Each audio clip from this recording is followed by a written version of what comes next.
बोलो जयकारा बोल मेरे श्री गुरु महाराज की जय। सभी गुरुमुख प्रेमियों से सप्रेम जय सच्चिदानंद। हमारे जीवन में अनेक बार जब हम महसूस करते हैं कि हमें कोई दुख प्राप्त हो रहा है, लगता है कि अकारण ही वो दुख हमारे जीवन में आ गया है, जबकि उसके लिए हमने कोई निमंत्रण या उस दुख के जैसा हमने कोई कुकृत्य नहीं किया। लेकिन फिर भी वो दुख अगर हमारे जीवन में आया है तो संतों महापुरुषों के नज़रिए से विचार किया जाए, ग्रंथों शास्त्रों में जो वर्णन है उसके अनुसार से सोचा जाए, विचारा जाए कि कोई भी दुख जीवन में अकारण नहीं आता। और दुख कोई ये नहीं कि शरीर के अंदर कोई कमी पेशी हो जाए, कोई गिर जाए या टूट फूट हो जाए, केवल वही दुख होता है। बहुत बड़ा दुख आप समझेंगे और समझ पाएंगे कि भगवान के रास्ते चलने पर जब मनाही होती है। थोड़ा और सरल भाषा में समझते हैं कि आज श्री आनंदपुर दरबार के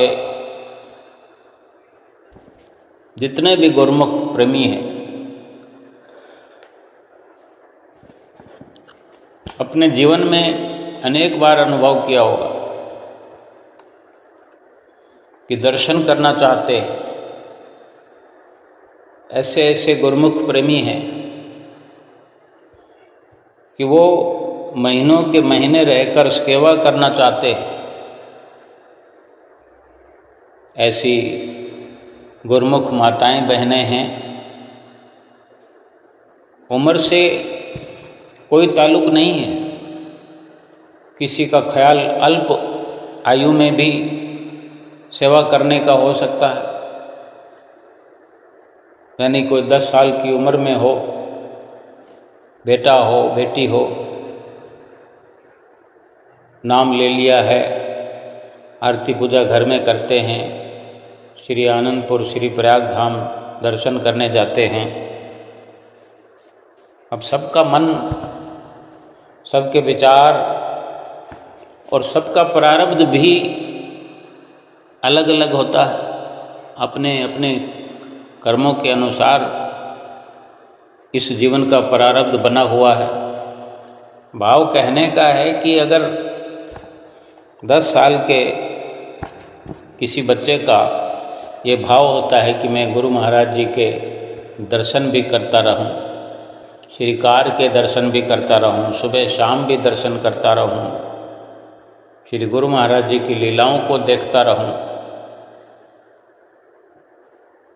और वहाँ जो सेवा का अवसर मिलता है वो सेवा करता रहूं, यानी घर से दूर रह करके, माता पिता से दूर रह करके श्री गुरु महाराज जी की छत्र छाया में रहूं। अनेकों बचपन में ऐसा अपने जीवन में घटित होता हुआ देखते हैं, लेकिन ये संभव नहीं हो पाता। बच्चों को थक हार कर अपने माता पिता के साथ वापस घर लौटना पड़ता है, चाहे लड़का हो या लड़की हो, किसी के साथ भी ये विचार बन सकता है। उसके बाद थोड़ी उम्र अधिक हो, बालिक हो जाए, तब भी ऐसी स्थिति पेश आती है लेकिन बड़ी मजबूरियां होती हैं कि बच्चे पढ़ने वाले हो जाते हैं। आजकल तो आधुनिक युग है, ये हर किसी के जीवन में नहीं होता। जितने भी बच्चे अल्प आयु में माता पिता के साथ जाते हैं, बहुतों को तो, अनेकों को तो इस बात का ठीक से इल्म भी नहीं हो पाता, ठीक से जानकारी, ठीक से समझ नहीं हो पाती। भक्ति क्या है, सतगुरु के दर्शन क्या है, सेवा क्या है। और कोई विरले बचपन में ऐसे गुरुमुख होते हैं जिन्हें इतना लगाव हो जाता है, जो भजन बोलने की कोशिश करते हैं माइक में। श्री गुरु महाराज जी विराजमान हैं सिंहासन पर, हजारों की संख्या में गुरुमुख प्रेमियों की संगत श्री चरणों में बैठी हुई है। और ऐसी श्रद्धा भाव और ऐसी हिम्मत उन बच्चों में, 10 साल के बच्चों में देखी गई, 12 साल के बच्चों में देखी गई। कितना सुंदर भाव देख करके बड़े बड़े उम्र दराज गुरुमुख प्रेमियों के दिल पसीज जाते हैं। कहे बिना रहते नहीं वे कि वाह क्या बात है। अब जब थोड़ी उम्र बढ़ जाती है, 20 साल की हो जाए, तब भी ये संभवतया उन गुरुमुख प्रेमियों के अंदर वही विचार होते हैं, क्योंकि लगन जो है वो बढ़ती है। लगन लगाने से प्रारब्ध निखरता है। भक्ति का आगे का सफ़र जो है तेजी से होता है। फिर एक अवसर ये आ जाता है कि आगे चलकर विवाह हो जाता है। ये बचपन से हम जो ये विचार कर रहे हैं कि कहीं ना कहीं मजबूरी के चलते ऐसी भक्ति की और सेवा की, श्री दर्शनों की अधिक दिनों तक रहने वाली जो इच्छा है वो पूरी नहीं हो पाती। कभी उम्र छोटी होने के कारण और माँ बाप की मर्जी के ना होने के कारण, कभी पढ़ाई का, स्कूल का, उसमें भी कहीं ना कहीं माता पिता का भी यही इशारा होता है कि भी स्कूल की पढ़ाई जो है वो जाया ना हो, कैरियर खराब ना हो, क्योंकि स्कूल के अपने नियम होते हैं। और बार बार वे वंचित रहते हैं, लेकिन जो भी समय मिलता है, जितना भी समय मिलता है, वो कोई समय छोड़ते नहीं। बच्चे दूसरी संगत के साथ आ जाते हैं, अपने अड़ोस पड़ोस वाले अंकल आंटियों के साथ आ जाते हैं। जितना वो जोर लगाते हैं, प्रारब्ध के अनुसार जो अवसर मिलता है उसे तो कोई रोक नहीं सकता। कुछ एक जो अपनी तरफ से अपने प्रेम को बढ़ाते हैं, वहाँ हम देखते हैं छोटे छोटे बच्चे श्री दरबार में जब यहाँ आते हैं, श्री कार के पीछे भाग रहे होते हैं, जोर जोर से जयकारे लगा रहे होते हैं, और उन्हें कोई रोक टोक नहीं। श्री गुरु महाराज जी के चरणों में किसी के लिए भी ऐसी कोई रोक टोक नहीं है। दर्शन हाल में बैठा हुआ लगन से, खुशी से, बेशक जितने चाहे जयकारे लगाए, उसकी भक्ति में इजाफा हो रहा होता है। आगे चलकर जब शादी हो जाती है, चाहे बेटियां हो या बेटे हो,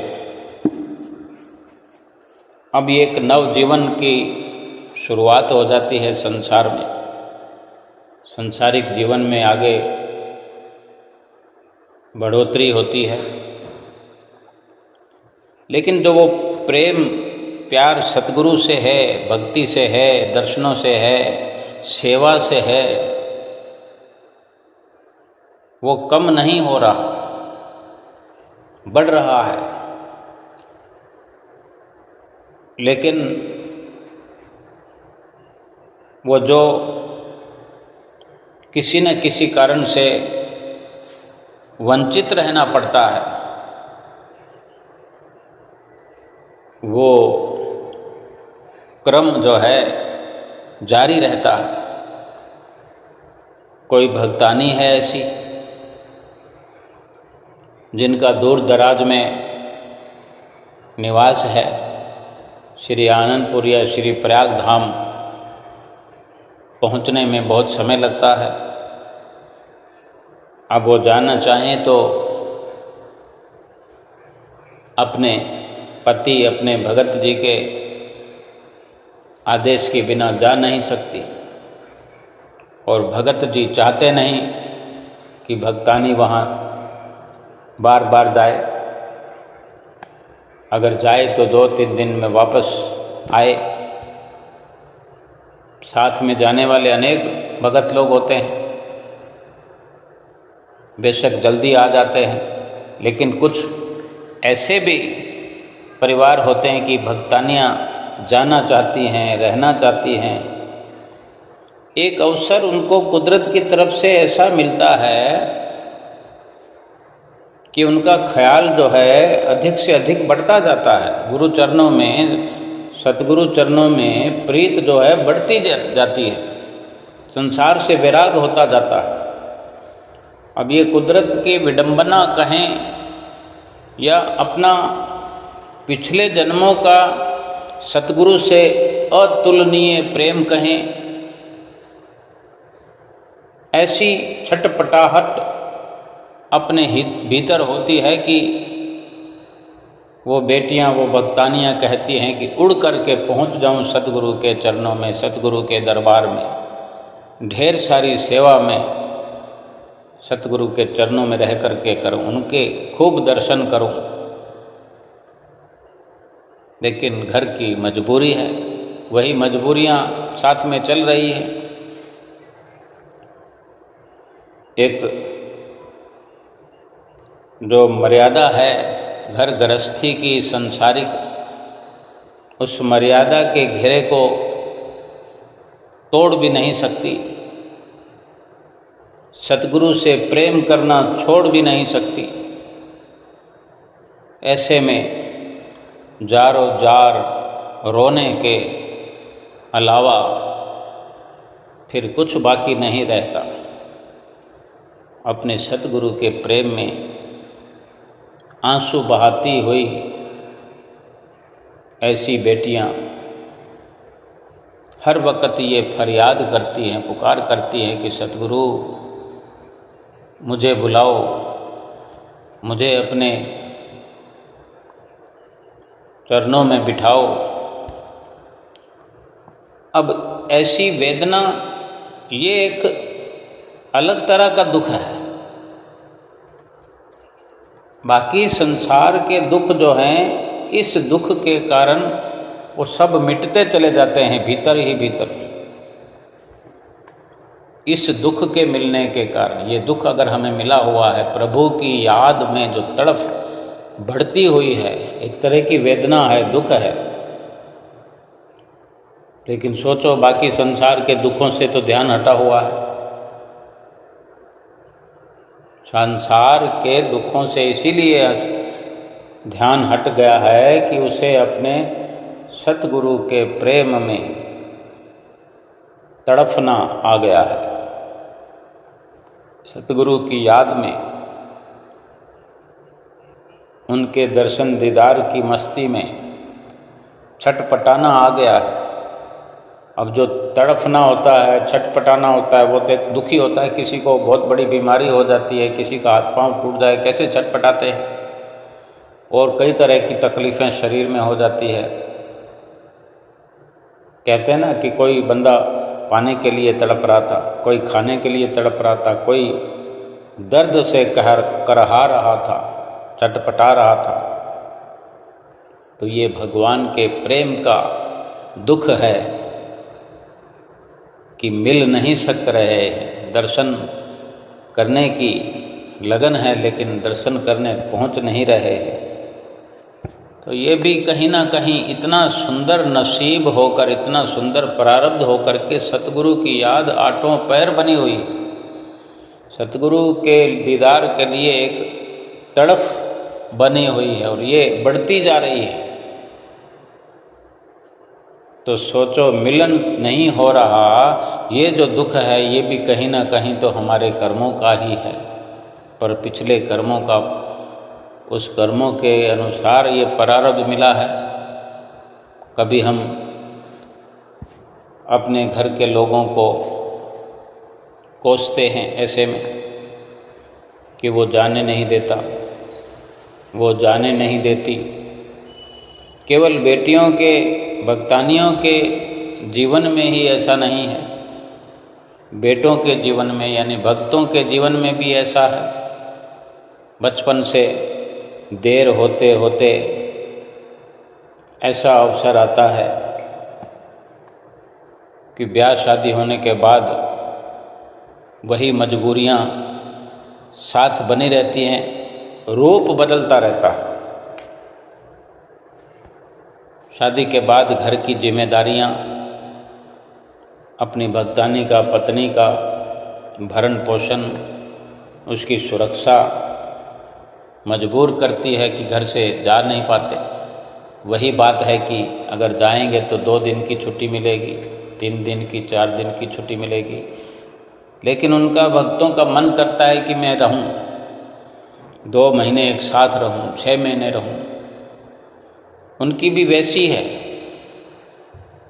अब घर से छुट्टी नहीं है पत्नी के दबाव में, अब उनका ये भाव रहता है कि मुझे भगत जी नहीं आने देते, और उनका ये है कि मुझे भक्तानी नहीं आने देती। दोनों ही सूरतों में अपने ही कर्मों का कोई ना कोई कारण है। भाव तो कहने का या समझने का इतना ही है कि अपनी प्रीत को, प्रभु प्रेम को, सेवा की लगन को कभी कम नहीं होने देना चाहिए। बढ़ाते रहो, सतगुरु के प्रेम में तड़फ बनाते रहो, छटपटाते रहो, सतगुरु से बार बार पुकार करते रहो। अवश्य एक दिन निखार आएगा। ये भीतर ही भीतर पलवित पुष्पित होता हुआ प्रेम एक दिन बाहर ऐसा प्रकट हो जाएगा कि सतगुरु उसे पकड़ करके, बाँह पकड़ के अपनी छत्र छाया में बिठाएंगे। वर्णन भी आता है कि कब दिन ऐसा आएगा, सतगुरु पकड़ेंगे बाँह, अपना कर बिठलाएंगे चरण कमल की छां। और फिर वो घड़ी ऐसी आ भी जाती है कि वो गुरमुख प्रेमी, वो प्रेमन भक्तानी कह सके कि अब वो दिन आ है गया, सतगुरु पकड़ी है बाँह, अपना कर बैठा लिया श्री चरण कमल की छां।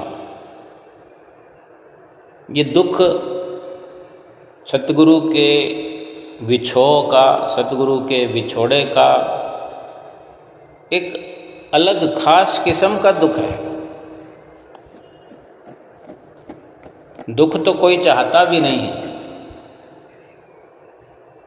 बेशक कोई नहीं चाहता है, लेकिन किसी को दुख दिया है तो फिर दुख आएगा तो सही। तो आज अगर ऐसी कहीं पर स्थिति बनती है कि हम अगर भक्त हैं, पुरुष हैं, पुरुष भक्त हैं और हमारे साथ हमारी भक्तानी है, अगर वो प्रभु प्रेमन है, सेवा भावी है, सत्संगी विचारों की है, और हम नहीं हैं, तो ऐसी स्थिति में पूरा प्रयास करने की ज़रूरत है कि उसकी भावनाओं की हम कदर करें, उसका पूरा ख्याल रखें कि वो। और सबसे बड़ी बात ये भी है कि ऐसी अवस्था में अगर भक्तानी सतगुरु का दीदार मांगती है, सतगुरु की सेवा और प्यार मांगती है, उसके लिए कुछ समय मांगती है, तो ये कितने सौभाग्य की बात है कि संसार का धन तो नहीं चाहती, महंगी महंगी ड्रेस तो नहीं मांगती, कोई सोने की ज्वेलरी तो नहीं मांगती, कोई धन रुपया तो नहीं मांगती, बस छुट्टी मांगती है। सोचो ऐसा अवसर हमें मिले तो हम घर बैठे ही सेवा का, दर्शनों का, सत्संग का लाभ प्राप्त कर सकते हैं उसकी मदद करके। और इसके उलट अगर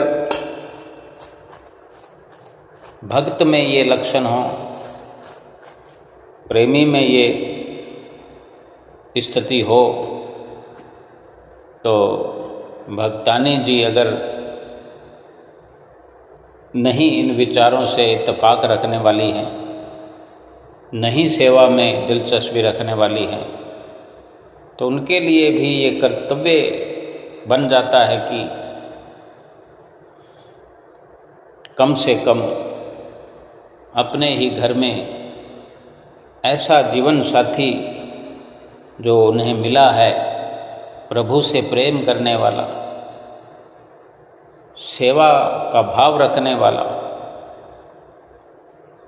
कोई गलत आदत नहीं है, कोई मदिरा पान करने की इच्छा नहीं है, कोई जुआ वगैरह पत्ती खेलने की आदत नहीं है, जिससे कि हमें शर्मिंदा होना पड़े, ऐसा कोई भी ऐब पति में नहीं है। तो ऐसे पति की, ऐसे भक्त की भी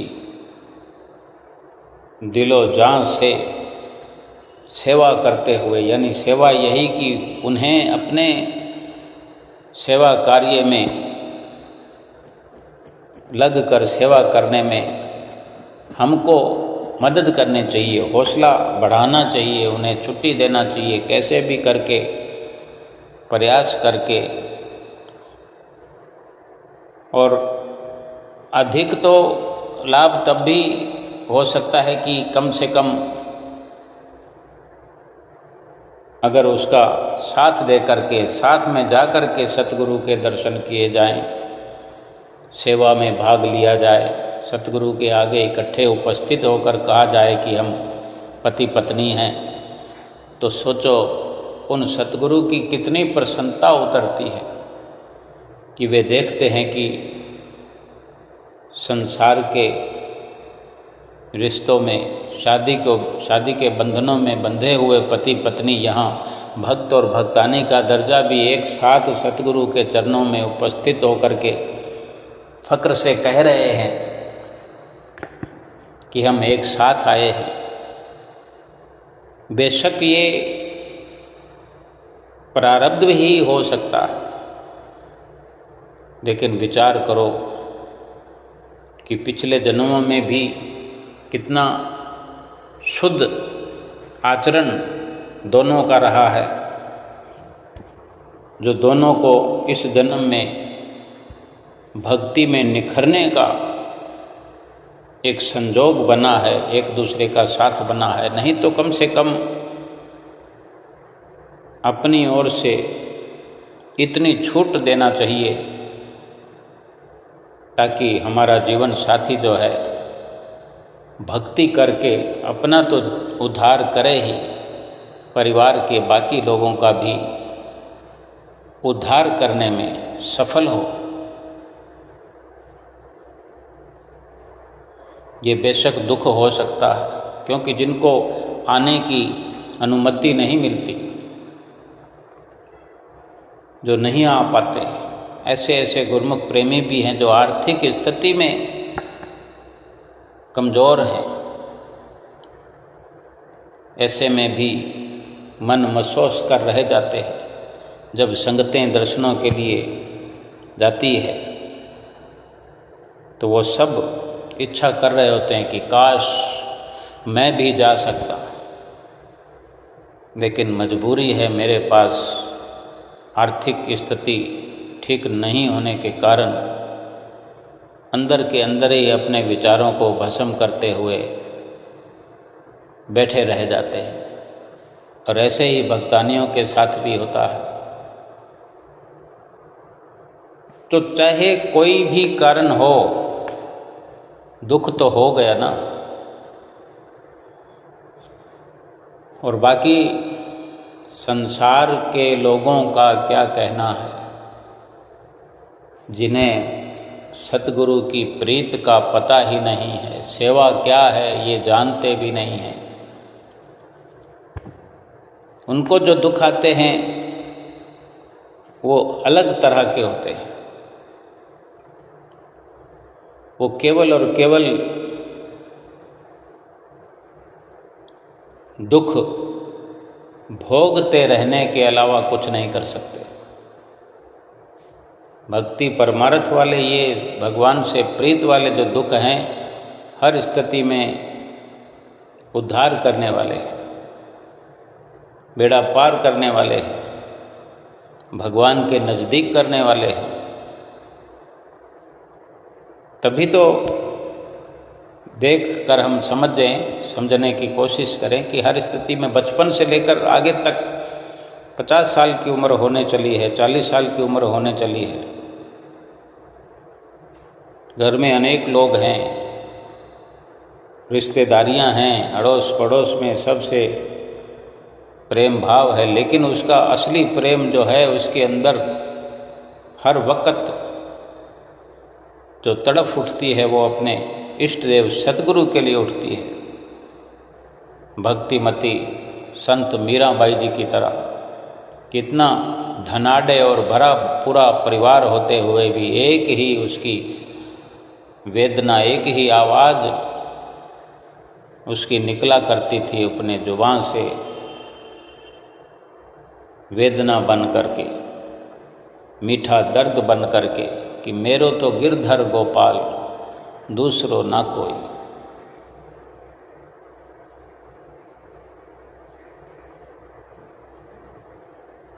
तो विचार हम यही कर रहे हैं कि संसार में जो दुख मिलते हैं वो भी आज जितना भी परपंच देखने में आता है, अपने ही किए हुए कर्मों का जो फल है हमारी आँखों के सामने हमें देखने का अवसर मिलता है। चाहे कोई आम इंसान हो, कोई पदवीधारी हो, कोई ऋषि हो, कोई मुनि हो, संत हो, भक्त हो, कर्म तो अपने ही होते। एक दृष्टांत है, शांति सागर जी महाराज हुए हैं। वे जंगल में गुफा बना करके ध्यान किया करते थे। पुराने समय की बातें हैं ये। एक दिन क्या हुआ, ध्यान में बैठे हुए थे शांति सागर जी महाराज, ध्यान कर रहे थे। तो 7-8 फीट लंबा, खूब मोटा, कोई भारी भरकम लठ की तरह सांप आ गया। वो ऐसा सांप था कि उस सांप की त्वचा पर बाल उगे हुए थे।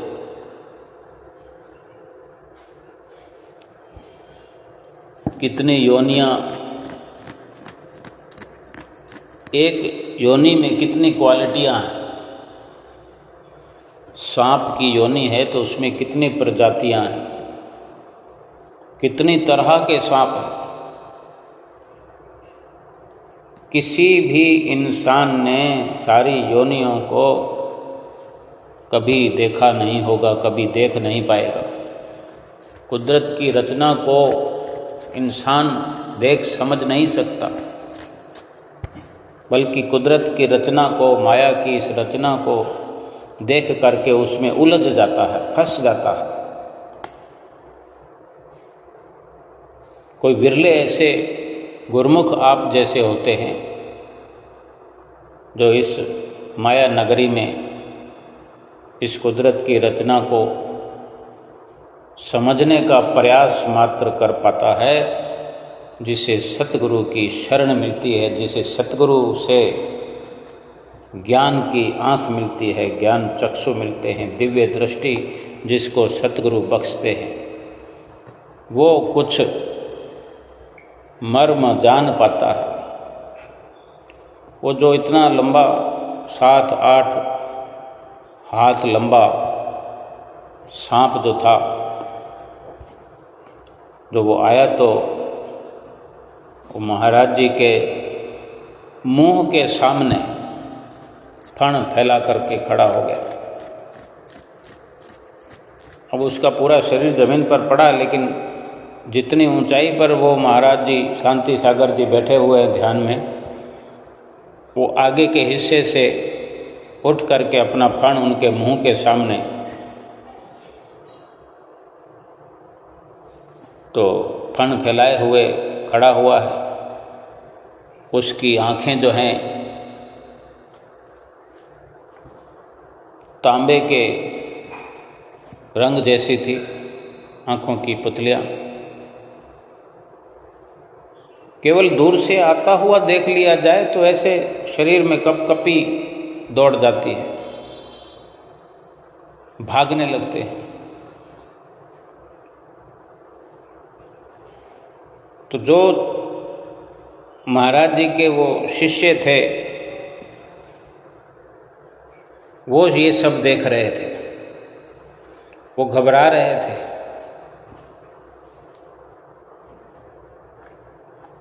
अब महाराज जी की भी आँख खुल गई, वो भी देख रहे, कुछ कर नहीं रहे, भाग नहीं रहे। अब वो नहीं भाग रहे तो वो शिष्य भी कैसे भाग सकते। वो महाराज जी के मुख के सामने अपना फण फैलाए हुए, थोड़ी सी दूरी है, थोड़ा फासला है, मुंह से वो अपनी जीभ जैसे सांप निकाला करते हैं, जीभ निकालता है, लपलपाता है और मुंह से कुछ आग के कण भी निकलते हैं। बड़ी देर तक वो महाराज जी के आँखों के सामने आँखें जमाए हुए देखता रहा और वो शिष्य उसकी तरफ देखते रहे।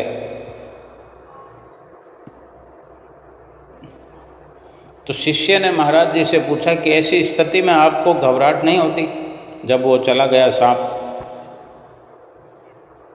महाराज ने कहा, हमें भय तो कभी होता ही नहीं, हम उसको देखते रहे, वो हमें देखता रहा, एक दूसरे को हम देख रहे थे। आखिरकार वो सर्पराज जो है, सांप जो है, शांति सागर महाराज जी को, शांति सागर महाराज जी को देखता था और शांति के सागर उस यमराज के दूत को अपनी अहिंसा पूर्ण दृष्टि से देखते।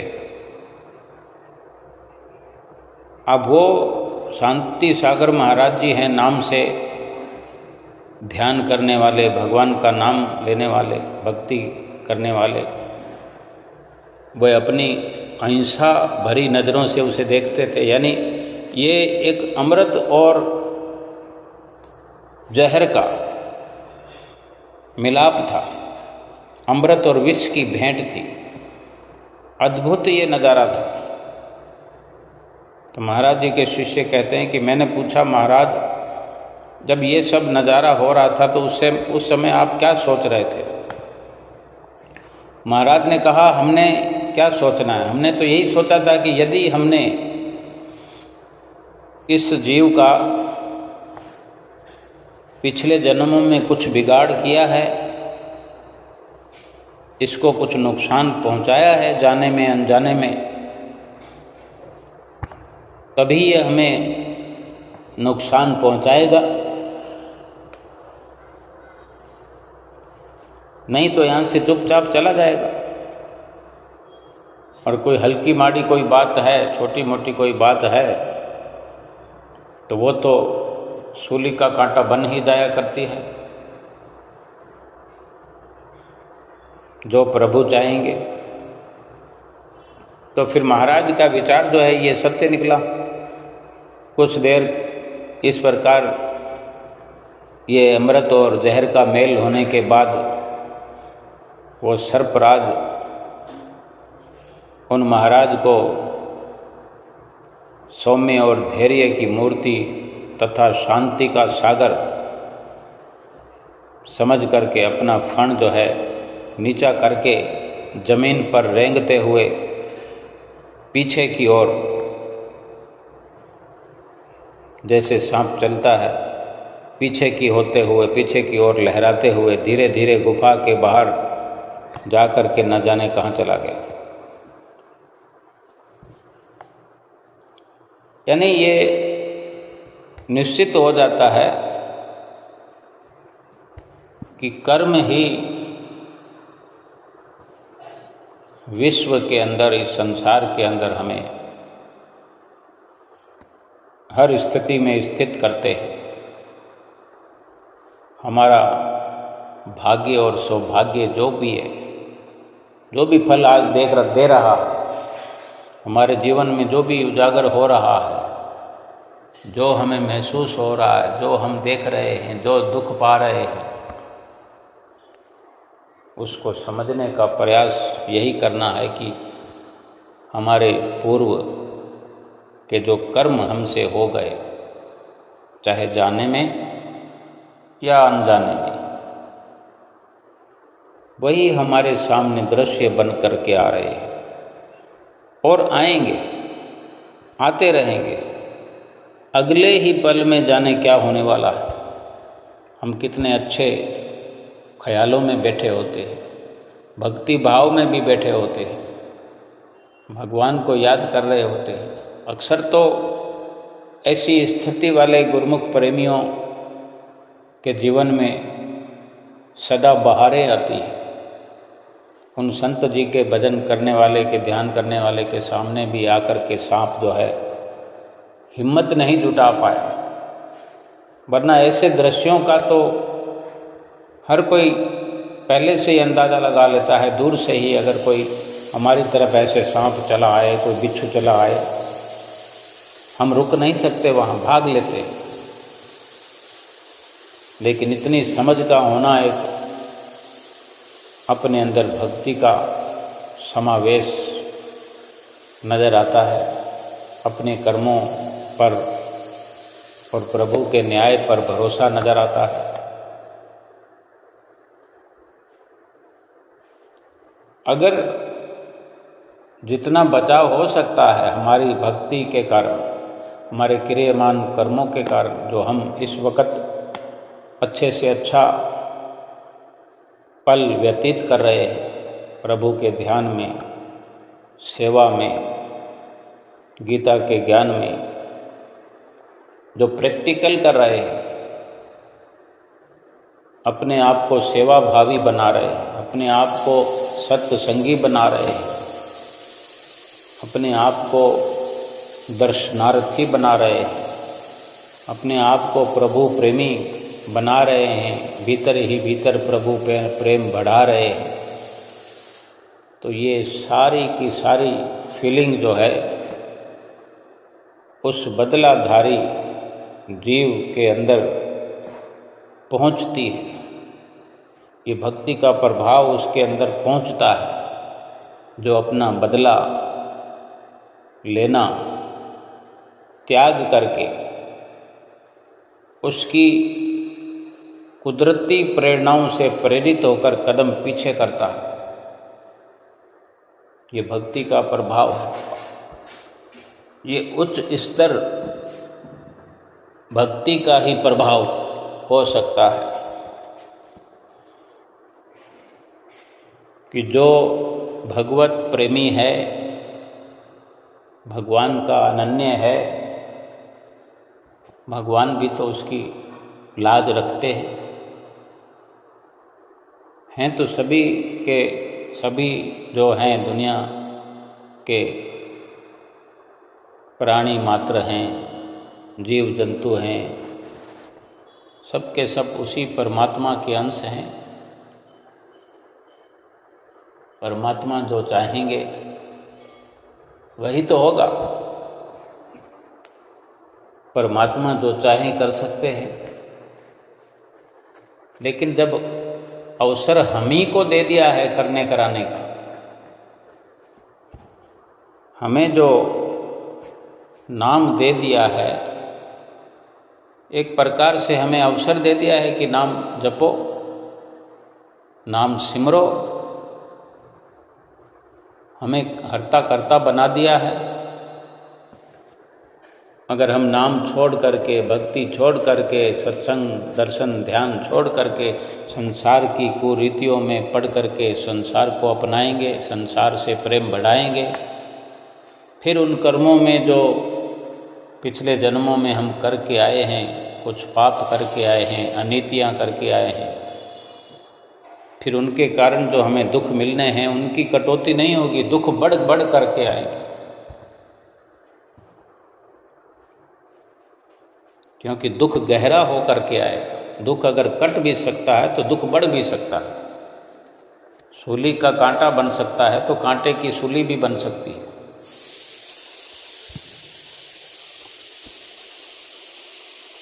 विचार करें कि जो सतगुरु ने हमें अवसर दे दिया है, खुद मुख्तियार बना दिया है, ये एक प्रकार से पावर ऑफ अटॉर्नी सतगुरु ने अपनी पावर ऑफ अटॉर्नी हमें दे दी है।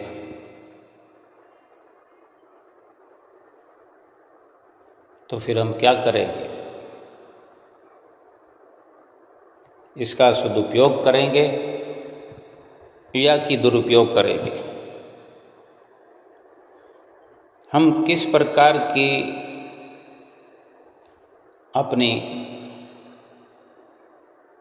विचारधारा पर, किस प्रकार की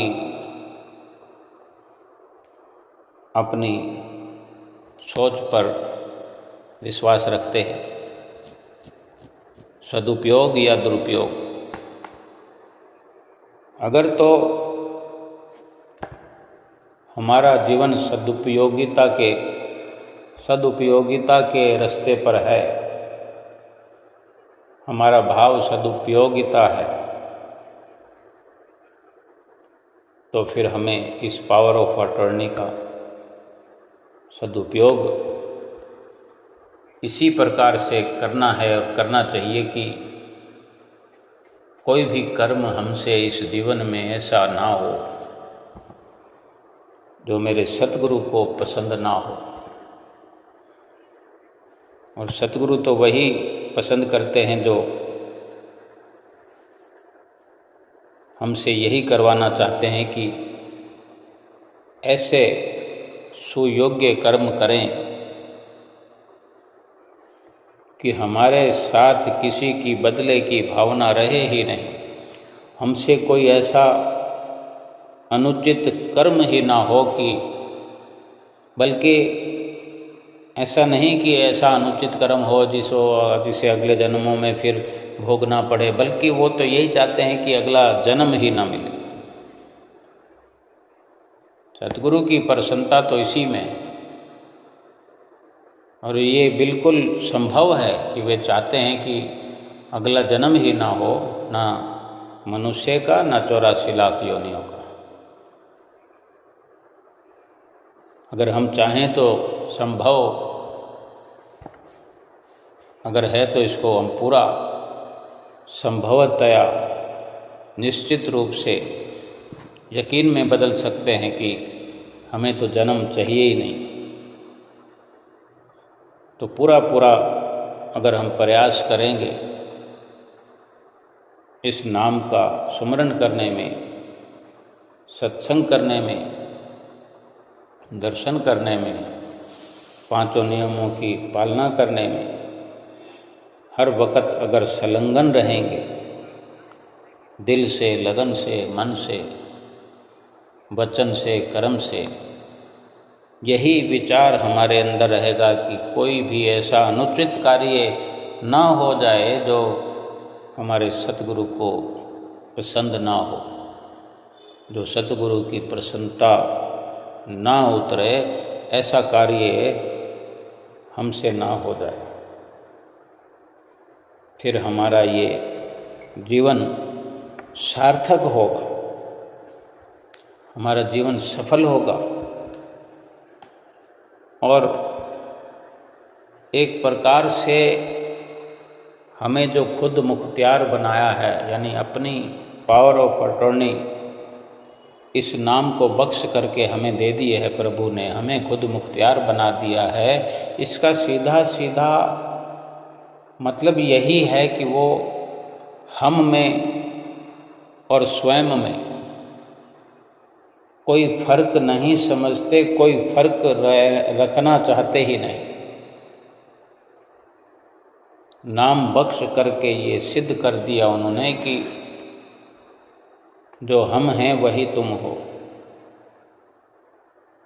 अब फर्क तो हमने खुद बना रखा है, उन्होंने हमें अपना अधिकार पूरा दे दिया है। जैसे उन्हें इसी में खुशी मिली हो, इसी में खुशी समझते हों कि हमने अपनी रूहों को अपनी छत्र छाया में बिठा करके ये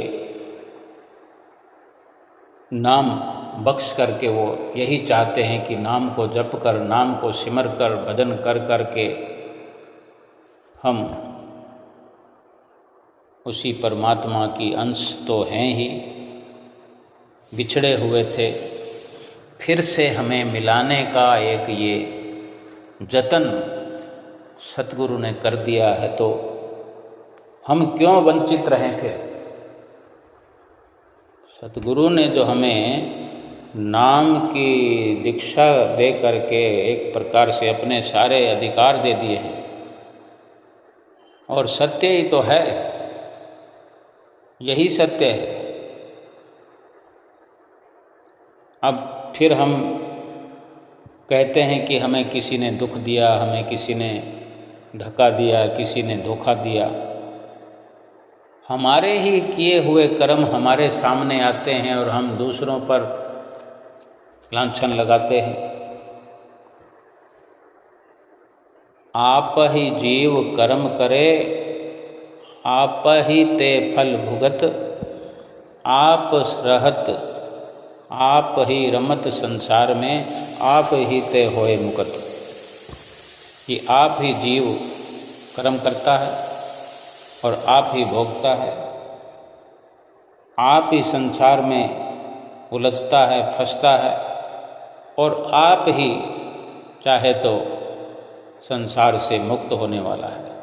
यानी सब कुछ आप कर सकता है। आप रमत संसार में, आप ही ते होए मुकत। आप चाहे तो संसार में फंसा रहे, रमा रहे, और चाहे तो मुक्ति को प्राप्त कर ले। तो हमें तो मुक्त संसार से होना है, और जब हम संसार की ओर ध्यान ही नहीं करेंगे, हर वक्त सतगुरु का नाम, सतगुरु का सुमरन, सतगुरु का सत्संग, सतगुरु की बताई राह पर चलते रहेंगे, तो करते करते करते करते संसार से तो हम इसी जीवन में जीते हुए मुक्त हो जाएंगे और सतगुरु की प्रसन्नता को पाएंगे। बोलो जयकारा बोल मेरे श्री गुरु महाराज की जय।